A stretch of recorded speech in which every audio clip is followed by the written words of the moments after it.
Good morning, students. So, in today's lecture, we will be discussing the next unit of the subject.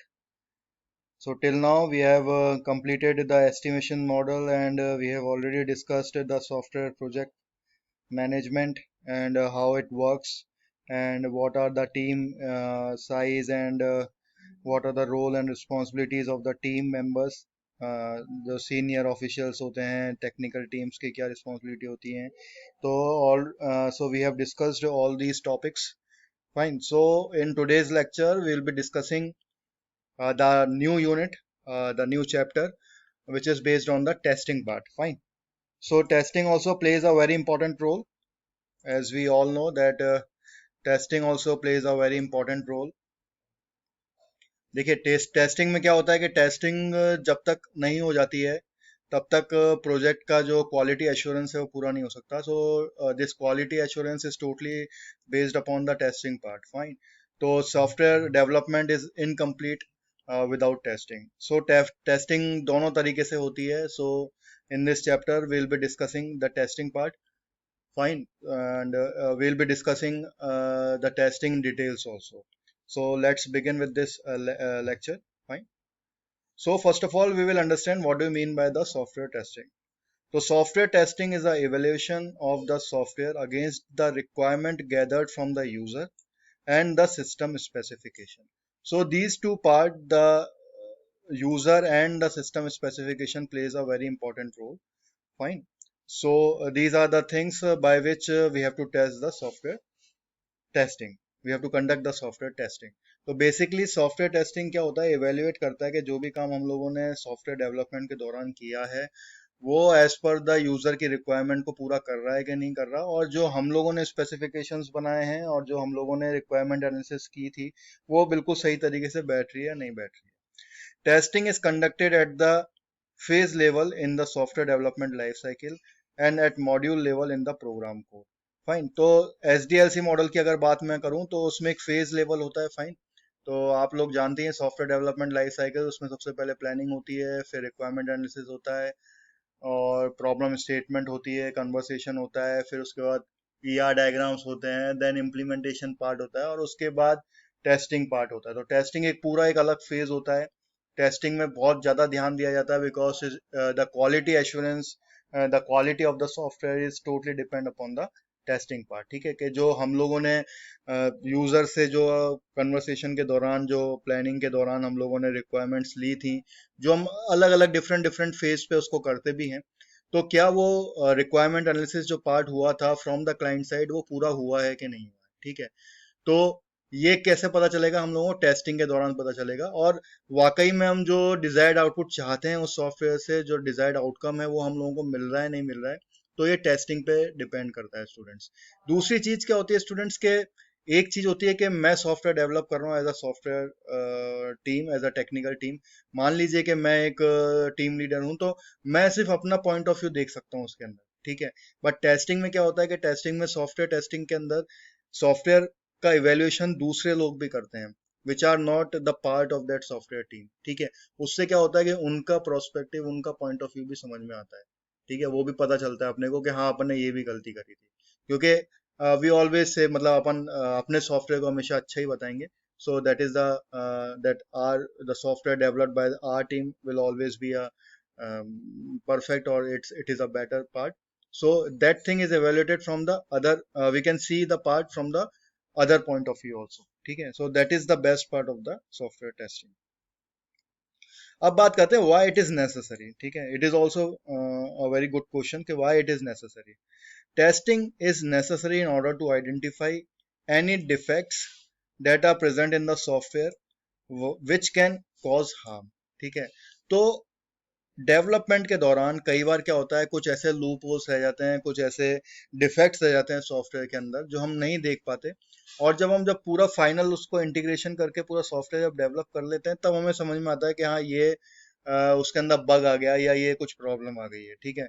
तो इसको identify करने के लिए ठीक है, कोई डिफेक्ट रह गया हो या कोई आउटकम में कोई चीज गलत आ रही हो, या कोई ऐसा हो सकता है कि कोई हमने इस तरह का कोई इनफाइनाइट या एक्सेप्शनल हैंडलिंग हमने ढंग से नहीं करी हो, और हो सकता है कि वो आने वाले टाइम में it will cause a error. जैसे मैंने आप लोगों को बताया था फर्स्ट लेक्चर, अगर आपको याद हो एस टी पी एम का, तो हमने सबसे पहले Y2 के प्रॉब्लम डिस्कस की थी।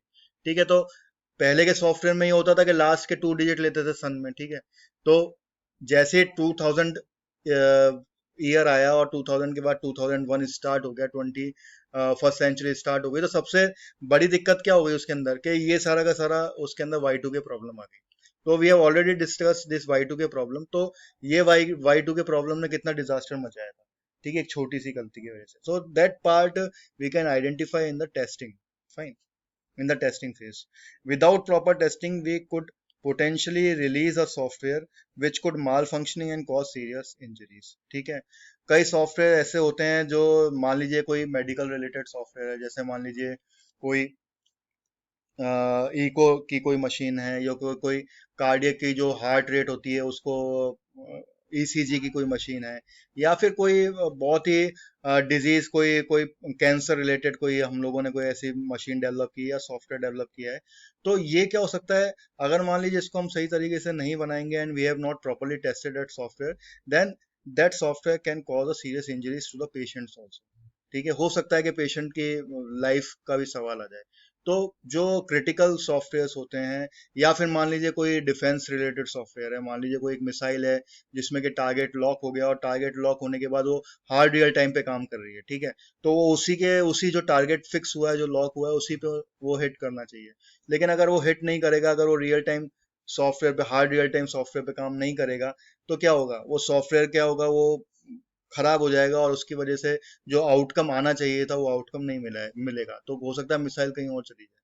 ठीक है, तो all these things which are very critical from the outcome point of view, तो उनमें सीरियस इंजरीज हो सकती हैं, सीरियस आउटकम्स हो सकते हैं, जिससे कि हमारा पूरा का पूरा सॉफ्टवेयर खराब हो सकता है, इतना पैसा जिसके अंदर लगा हुआ होता है वो सब चीजें हमारी बर्बाद हो सकती हैं। तो testing plays a very important role in the software development life cycle. जैसे कि एग्जांपल मैंने आप लोगों को इसमें बताया, like support software in a life support machine which can cause serious harms. आज we are facing a covid 19 pandemic. आप लोगों ने सुना होगा वेंटिलेटर्स होते हैं, वेंटिलेटर्स में हम लोग ऑब्जर्व करते हैं पेशेंट्स की हार्ट रेट को। ठीक है, और उसके ऑक्सीजन लेवल को। अगर मान लीजिए उस वेंटिलेटर का सॉफ्टवेयर ही खराब होगा, अगर वो ढंग से काम नहीं कर रहा होगा, तो क्या होगा, it will show a absurd results, तो उसकी वजह से सारी प्रॉब्लम क्रिएट हो सकती है। ठीक है, तो ये सब चीजें हमें ध्यान में रखनी होती है।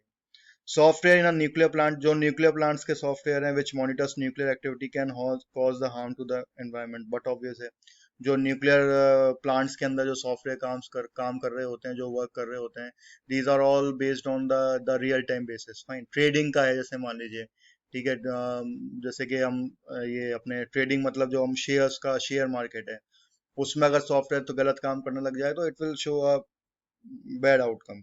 बैंकिंग ऐसी फाइनेंशियल एप्लीकेशंस हैं, these are all based related to the software testing. तो सॉफ्टवेयर टेस्टिंग हम लोगों को बहुत जरूरी है करने के लिए। Now let's discuss the objective of the testing. According to the Glenn Myers states a number of rules that can serve well as testing objective. Testing is a process of executing a program with the intent of finding an error. ठीक है, testing का purpose ही यही होता है कि हम लोगों को एरर फाइंड करना होता है। और बेस्ट पार्ट टेस्टिंग में क्या होता है कि टेस्टिंग दूसरे लोग करते हैं, not those people who have developed the software. ठीक है, टेस्टिंग की पूरी टीम अलग होती है, वो अपने पॉइंट ऑफ व्यू से, वो अपने दिमाग के हिसाब से वो करते हैं, और फिर उसके बाद एरर निकालते हैं। क्योंकि अगर मैं, जो मेरी डेवलपमेंट टीम है उसी को टेस्टिंग टीम दे दूंगा, तो एरर कभी निकल के नहीं आएगा। A good test case is one that has a high probability of finding an as yet undiscovered error. ठीक है, जो गुड टेस्ट केस होते हैं वो वही होते हैं जो ये डिटेक्ट कर पाते हैं, उन एरर्स को डिटेक्ट कर पाते हैं जो कि आज तक, अभी तक पूरे डेवलपमेंट फेज में एरर डिस्कवर नहीं हुए। ठीक है, तो वैसे भी एरर वो डिटेक्ट करते हैं और उसको रेक्टिफाई करते हैं। तो दैट इज द गुड और the best test case.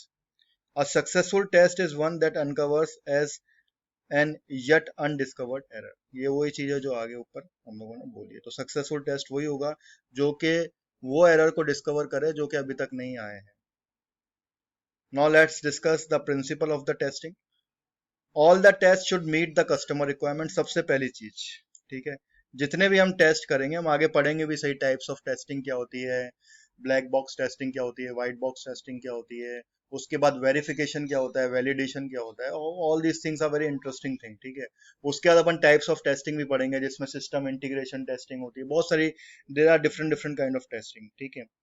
So all the testing should meet the customer requirement. तो ये तो सबसे पहला काम हो गया, कस्टमर रिक्वायरमेंट को पूरा करना चाहिए। अगर कस्टमर मेरे को कह रहा है कि भाई मेरे को A+B C चाहिए और मैं A+B उसको कुछ और दे रहा हूँ, A- भी देने लग गया, तो मेरी पूरी रिक्वायरमेंट ही खराब हो जाएगी, तो टेस्ट मेरा वहीं पे फेल हो जाएगा। To make our software testing should be perform by third party. ये देखिए यहाँ पे ये वही पॉइंट आया है कि हमेशा सॉफ्टवेयर टेस्टिंग थर्ड पार्टी से करवानी चाहिए। Exhaustive testing is not possible as we need a optimal amount of testing based on the risk assessment of the application। ठीक है, तो रिस्क एक बहुत ही क्रिटिकल पार्ट होता है हर सॉफ्टवेयर का, एक कोई रिस्क असेसमेंट होता है, ठीक है। मैंने आप बताया था स्कोप रिस्क, तो हर सॉफ्टवेयर जब डेवलप होता है तो उसका एक रिस्क असेसमेंट किया जाता है। रिस्क असेसमेंट, रिस्क एनालिसिस मतलब ये होता है कि हाँ, एक बेंचमार्क सेट किया जाता है कि इस बेंचमार्क तक अगर मेरा आउटकम मिल रहा है तो आई अप्रिशिएट इट, लेकिन अगर नहीं मिलेगा तो प्रॉब्लम हो जाएगी। जैसे कि मान लीजिए फॉर एग्जांपल एटीएम मशीन है, एटीएम मशीन में कई बार आपने ये चीज एक्सपीरियंस करी होगी कि पैसा थोड़ा लेट निकलता है, ठीक है, हम लोगों को एज अ कस्टमर वेट करना पड़ता है। तो ठीक है, आप मेरे को 5 सेकंड, ज्यादा से ज्यादा 10 सेकंड का अगर वेट करवा रहे हो, दैट इज एक्सेप्टेबल। लेकिन अगर वो 10 सेकंड से मान लीजिए 5 मिनट हो गया, 10 मिनट हो गया, कस्टमर खड़ा है, पैसे उसका निकल के नहीं आया, तो that software is good for nothing, ठीक है, वो सॉफ्टवेयर नहीं एप्लीकेबल होगा, वो सॉफ्टवेयर बिल्कुल फेल हो चुका होगा। तो रिस्क असेसमेंट करते हुए हम लोगों को एक ऑप्टिमल अमाउंट ऑफ टेस्टिंग करनी पड़ती है। All the test to be conducted should be plan before implementing it. सारे टेस्ट जो भी हम लोगों ने प्लान किए हैं कंडक्ट करने के लिए, वो बिफोर इम्प्लीमेंटिंग सारे के सारे होने चाहिए, ठीक है। कितने तरह के, जितने तरह के भी टेस्ट हैं वो हम पढ़ेंगे, तो हमें किस किस तरह का अपने सॉफ्टवेयर पे टेस्टिंग करनी है, वो सारे के सारे टेस्टिंग का कंडक्शन होना चाहिए before implementing it. It follows a Pareto rule, 80-20 rule, which states that 80% of error comes from 20% of program component। तो एक प्रेटो रूल है, 80/20 रूल, जिसमें 80% ऑफ एरर्स जो है हमारे 20% ऑफ प्रोग्राम कंपोनेंट से निकल आ जाने चाहिए। तो ये एक रेशियो है जो हमें ध्यान में रखना पड़ेगा। Start testing with small parts and extend it to the large parts. तो हमें छोटे छोटे पार्ट्स को, छोटे छोटे, क्या होता है, प्रोग्राम जो हमारा, जो मान लीजिए हमारा सॉफ्टवेयर डेवलप हुआ है, तो उसको फंक्शंस में डिकम्पोज कर लेंगे, जैसे हमने एस्टिमेशन में पढ़ा था। तो इसके अंदर भी क्या होता है, टेस्टिंग के अंदर भी डिकम्पोजिशन होता है। तो हम क्या कर लेंगे, डिवाइड एंड कॉन्कर करेंगे, पहले छोटे छोटे फंक्शंस की टेस्टिंग करेंगे, फिर उसको इंटीग्रेट करते चलेंगे और उसकी टेस्टिंग करते चलेंगे। फिर पूरा का पूरा जब सारे मॉड्यूल, सारे फंक्शंस हमारे टेस्ट हो जाएंगे, तो उसको इंटीग्रेट करके एक पूरा सॉफ्टवेयर की टेस्टिंग होगी, और उसके बाद पूरा रिजल्ट सामने आएगा। फाइन। सो दो तरीके से टेस्टिंग हो सकती है, manually and automated. The testing is perform without taking help of automated testing tools. कुछ ऑटोमेटेड टेस्टिंग टूल्स होते हैं, तो without testing, automated testing tools से हम अगर करेंगे तो मैनुअली कहलाएगी। The software tester prepare test for the different section and the level of codes, execute the code and report the result to the manager. ठीक है, डिफरेंट डिफरेंट सेक्शन के level of codes होंगे, उनको execute करके देखेंगे और फिर वो रिपोर्ट करेगा। Manual testing is time and response consuming. The tester needs to confirm whether or not real test cases are used. Major portion of the testing involve manual testing. Automated testing. This testing is a testing procedure done with the aid of automated testing tools. The limitation with the manual testing can be overcome using automated testing. तो जितने भी हमारे limitations manual testing के अंदर आते हैं, वो किस में पूरे हो जाते हैं, automated testing के अंदर। A test need to check if a web page can be opened in the Internet Explorer. This can be easily done with the manual testing, but to check if the web server can take the load of 1 million user, it is quite impossible to test manually। ठीक है, तो इसमें एक example भी दिया हुआ है। So there are software and hardware tools which helps tester in conducting load testing, stress testing and regression testing। तो ये तीन तरह की बेसिकली टेस्टिंग अपने को चेक करनी पड़ती है, एक तो लोड टेस्टिंग, स्ट्रेस टेस्टिंग और रिग्रेशन टेस्टिंग। तो these are the things. Fine students, so आगे हम लोग पढ़ेंगे what are the in details, थोड़ा डिटेल में जाएंगे टेस्टिंग के बारे में। और अभी कमिंग सेशंस के अंदर जितने भी हमारे लेक्चर्स होंगे, it will be based on the testing, क्योंकि आपकी टेस्टिंग की ही दो यूनिट बना दी है। एक वाइट बॉक्स टेस्टिंग को एक अलग यूनिट बना दिया गया है, ब्लैक बॉक्स टेस्टिंग को अलग यूनिट बना दिया गया है। Software project, software testing and validation के अंदर ऐसा नहीं था। जो पहले चलता था सब्जेक्ट अब वो हट गया है. So by this I end of the lecture. So I hope के यू फाइंड इट इंटरेस्टिंग. ठीक है. So I end of this lecture. Thank you.